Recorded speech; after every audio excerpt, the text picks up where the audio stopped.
Tip 3, day 3 of this short series of how to improve your SUP paddling. Today we're going to talk about the size of the blade. Now, there's lots of different theories around, what size blade you should use, whether it's big, whether it's small, how much cadence you should use, all that different thing. But I'll just go from my experience. Now, I'm someone who uses a bigger blade, so I use the Lima XL. It's 94, around about that mark. And I've always found that I like a bigger blade that has a bit more of a square at the top. It just allows me to get that better catch at the front. Now, I do like a blade that has a little bit more of a rounded edge like this one here. It just allows me to get my blade out of the water at the back end of the stroke, because getting in and then getting out is very important.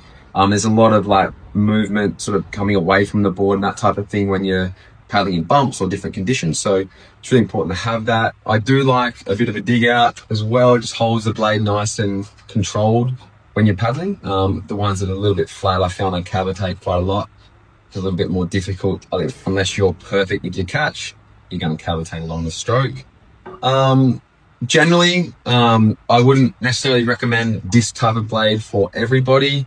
If you're a front end paddler like me, and you really like putting power down on the front of the catch and then really ripping it out, I recommend a bigger blade. But generally, most paddlers probably at my level would use an L for distance paddling, not an XL, and they might use an XL for sprinting.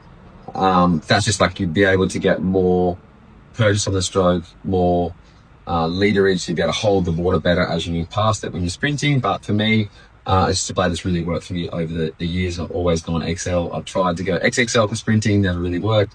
I've tried to go down to L, and it felt like I was paddling with a teaspoon. So I'm sure there's different ways out there. Some people like high cadence strokes. With a high cadence stroke, you want a smaller blade. With a lower cadence stroke, you want probably a higher blade. I sort of paddle around that 55 mark.